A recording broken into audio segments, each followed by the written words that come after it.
2026 సంవత్సరంలో నాగపంచమి ఎప్పుడు వచ్చింది? పంచమి తేదీ ప్రారంభం మరియు ముగింపు సమయాల గురించి ఇప్పుడు వివరంగా తెలుసుకుందాం. 2026 సంవత్సరంలో నాగపంచమి శ్రావణ శుక్ల పంచమి ఆగస్టు 17వ తేదీ సోమవారం రోజున వచ్చింది. ఈ రోజున శ్రావణ సోమవారం కావడంతో శివాలయాల్లో ప్రత్యేక పూజలు నిర్వహిస్తారు. పంచమి తిథి ప్రారంభం ఆగస్టు 16 ఆదివారం సాయంత్రం 4:52 పంచమి తిథి ముగింపు ఆగస్టు 17 సోమవారం సాయంత్రం 5 గంటలకు. నాగపంచమి పూజకు శుభ సమయం ఆగస్టు 17 సోమవారం ఉదయం 5:51 నుంచి ఉదయం 8:29 వరకు. దైవారాధన నాగేంద్రుడికి, పరమేశ్వరుడికి, జంట నాగులకు, సుబ్రహ్మణ్యేశ్వర స్వామికి పూజల అభిషేకాలు నిర్వహించాలి.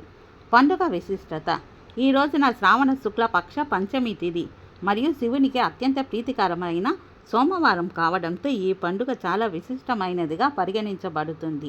ప్రత్యేకత శ్రావణ మాసం సోమవారం కలిసి రావడం వల్ల నాగదేవతలను పూజిస్తే విశేషమైన ఫలితం ఉంటుంది.